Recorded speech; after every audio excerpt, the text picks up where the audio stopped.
Bienvenidos a ULPAM TV. Hoy en este programa, el panel sobre el centenario de la reforma que se llevó a cabo en General Pico. La entrevista en piso a la doctora Erika Montaña sobre los proyectos de investigación que llevan adelante desde el Instituto Interdisciplinario de la Mujer sobre los derechos sexuales reproductivos. Y los informes de la vigilia realizada en las escalinatas de la ULPAM en defensa del proyecto de ley de interrupción voluntaria del embarazo y de la presentación del libro Inclusión Educativa y Aprendizaje Escolar.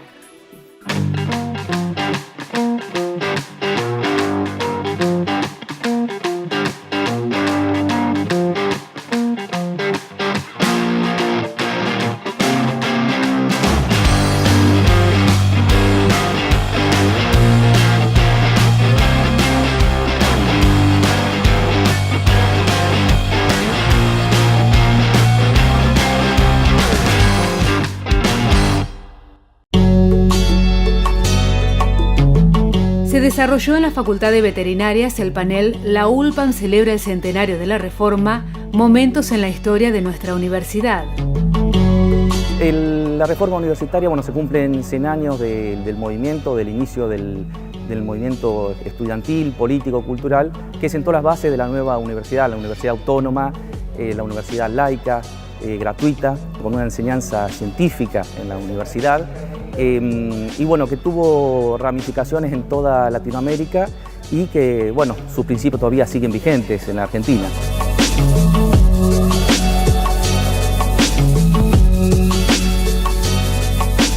En la Universidad de La Pampa, una universidad nueva, tuvo algunos hitos importantes que fueron de transformación institucional, de cambio, de renovación. Uno fue la lucha por la nacionalización en 1973. Que finalmente logra que el gobierno de facto firme el decreto para nacionalizarla. Durante la actividad se abordaron los procesos históricos significativos en la construcción de la ULPAM ante el centenario de la reforma universitaria. En particular lo mío va a ser hacer la presentación de un pedacito de un trabajo que tiene que ver con una aproximación al contrato fundacional de la Facultad de Ciencias Veterinarias de la ciudad de General Pico. Facultad que fue creada en el marco de un movimiento estudiantil de las fuerzas vivas de la comunidad y de las autoridades de entonces, que se aunaron a un esfuerzo colectivo que terminó felizmente con la concreción el 26 de diciembre de 1974 de esta querida facultad.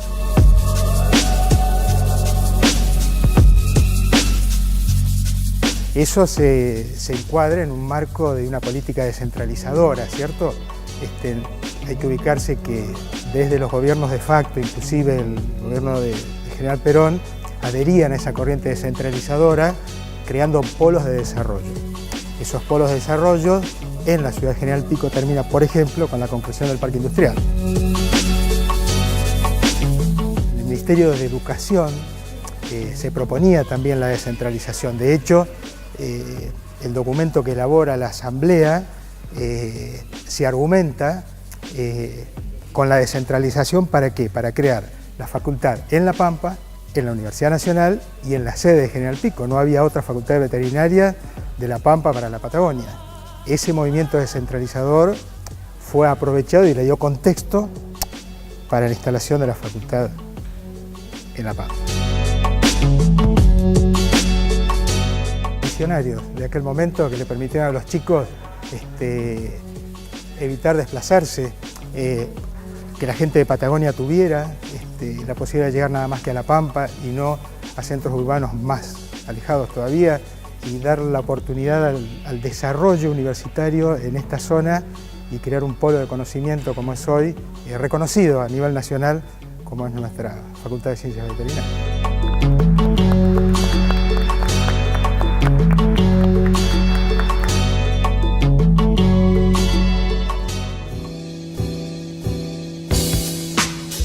Los derechos en salud sexual y reproductiva integran los proyectos de investigación del Instituto Interdisciplinario de la Mujer de la Facultad de Ciencias Humanas.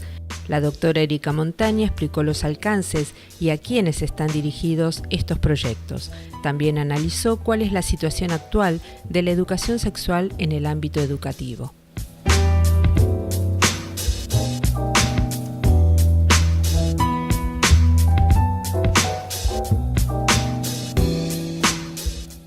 Bueno, nos acompaña en Ulpan TV la doctora Erika Montaña. ¿Qué tal, Erika? ¿Cómo estás? Hola, Mónica. ¿Qué tal? Bien, muy bien, gracias.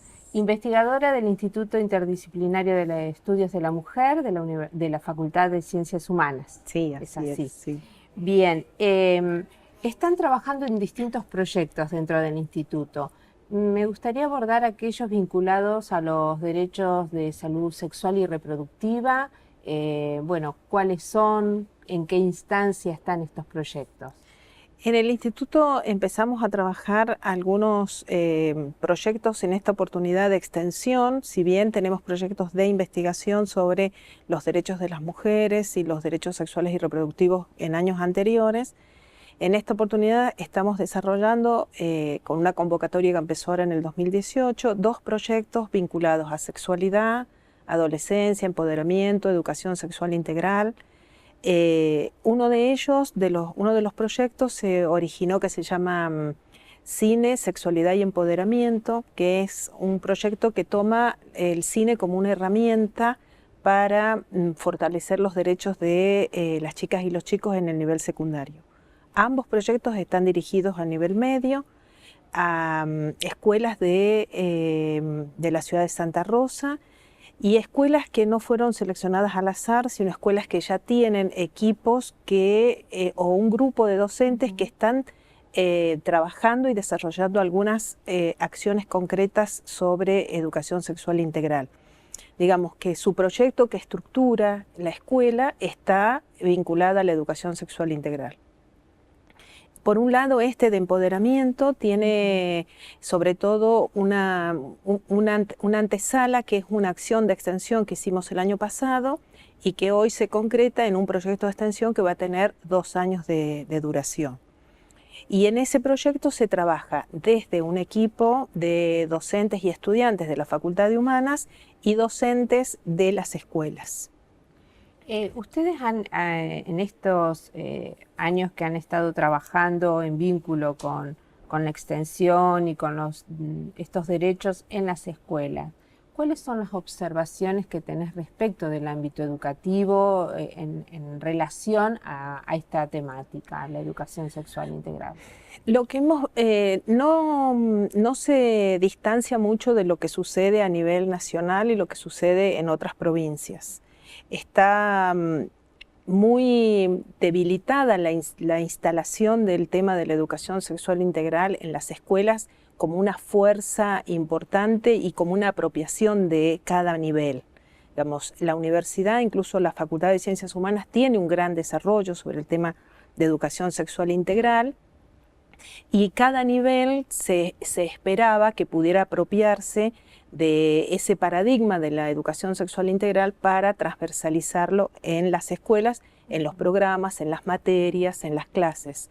Este proceso de instalar los ejes de la educación sexual integral están un tanto debilitados, digamos. No es que llegó, se instaló con una fuerza de paradigma teórico, de poder desarrollarlo, de apropiarse con la rapidez que a lo mejor esperábamos que así fuera. Afortunadamente, y gracias también a los colectivos feministas y a los colectivos juveniles que han surgido, el tema está instalándose o fue tomado por otros espacios. Como desde afuera hacia adentro, claro, digamos. Y desde las bases hacia las estructuras también. Y eso también es muy interesante porque las docentes, por ejemplo, de escuelas medias, se han nucleado, se han unido, han ido intercomunicándose, organizando sus proyectos, siempre dentro de su misma carga horaria. No es que tienen espacios, otros incentivos, claro, generados desde la institución. Sino la convicción de que este es el eje con el cual tendríamos que trabajar. Así que en esos espacios es donde estos 2 proyectos se instalaron o capitalizaron ese recurso dentro de la escuela media. Ese con respecto al del cine.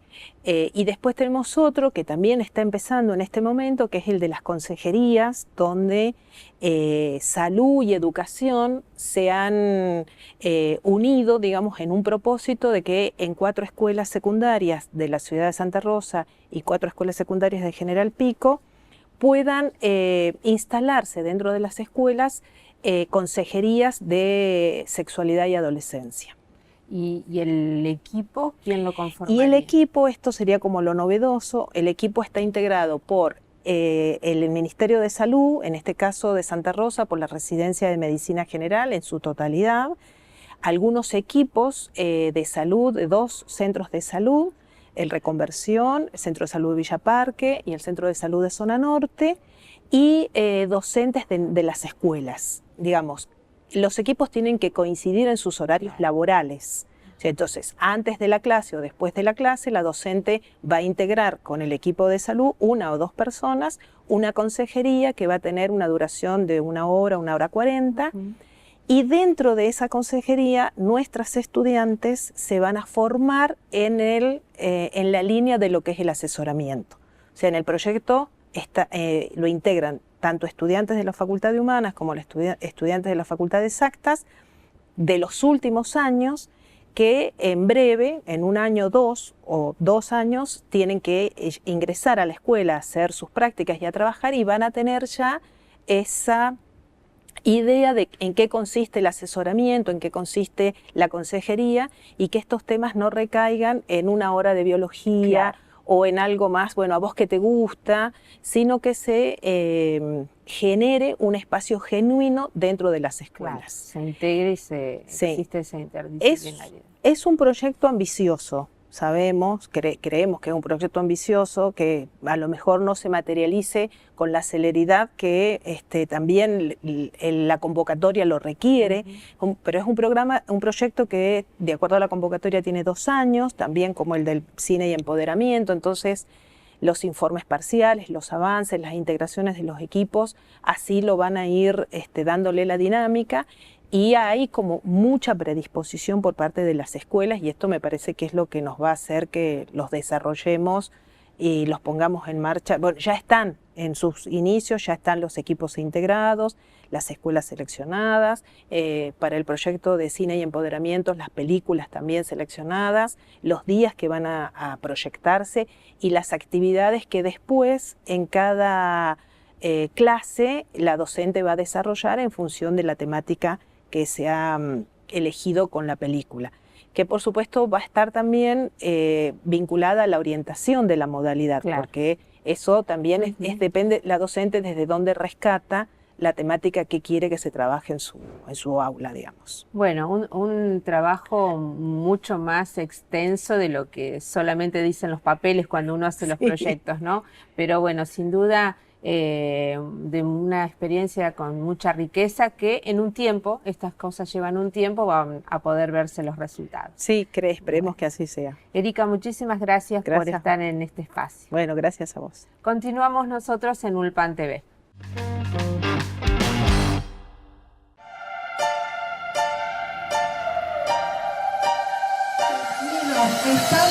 Organizaciones sociales de La Pampa realizaron una vigilia en defensa del proyecto de ley de interrupción voluntaria del embarazo en las escalinatas y el hall de la Universidad Nacional de La Pampa.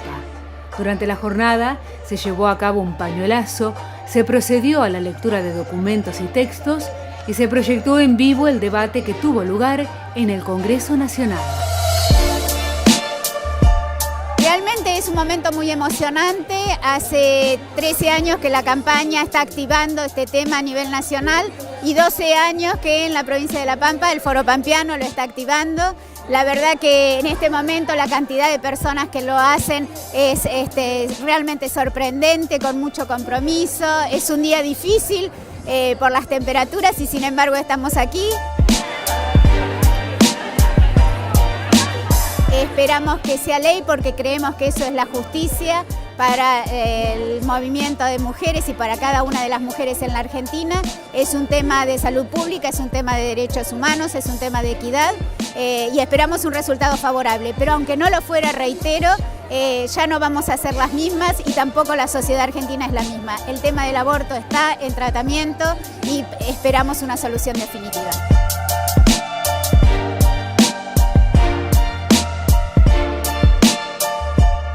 El aborto es una realidad cotidiana en la vida de las mujeres en la Argentina.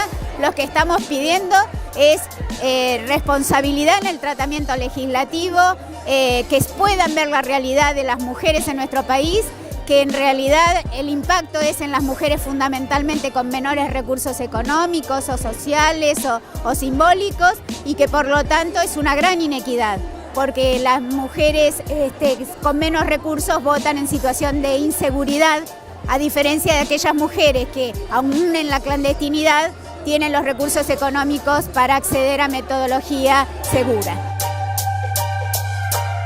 No se llega por casualidad, se llega después de años y de una enorme militancia del movimiento feminista, de los feminismos, porque feminismo no hay uno solo, y de un movimiento que ha ido creciendo en el mundo, en América Latina y fundamentalmente en Argentina, donde en los últimos años, sobre todo a partir de las movilizaciones colectivas del Ni Una Menos, fue ganando fuerza también, pero que viene el pedido por el derecho al aborto viene desde hace mucho tiempo, y sobre todo en el trabajo que se ha hecho desde el Foro por el derecho al aborto y desde la campaña nacional, que también aquí tiene su representación en La Pampa, y ha logrado visibilizar una situación, y llegamos así a un momento decisivo que es el voto en el Congreso de la Nación, que esperemos que salga, que sea efectivo, pero que además refleja dos cosas: una conciencia social sobre el tema y un trabajo muy arduo de militancia para hacer oír una realidad que viene en el país desde hace muchos años.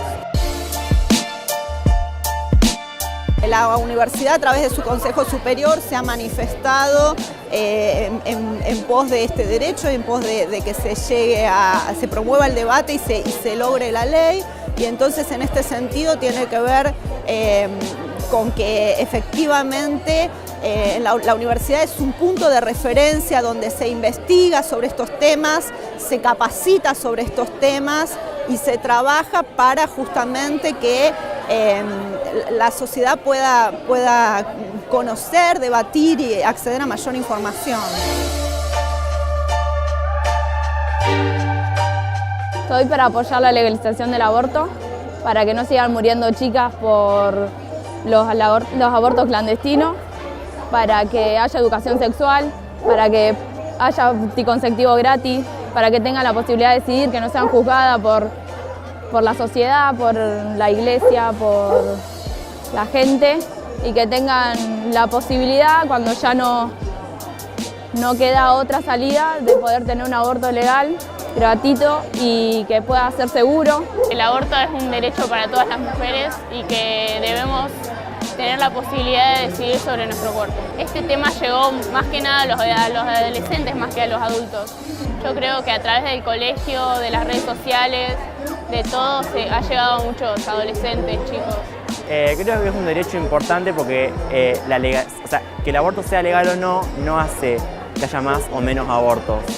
Nada más se podrían perder menos vidas, puesto que sería legal y garantizado por el Estado, en condiciones óptimas de salud. En el colegio se habla del tema aborto, pero nunca se habla dentro de una política de ESI, no se toma desde ese ámbito.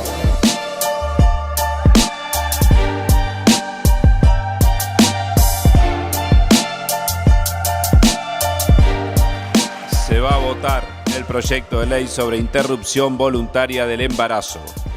131 votos fueron afirmativos, 123 negativos y hubo una sola abstención.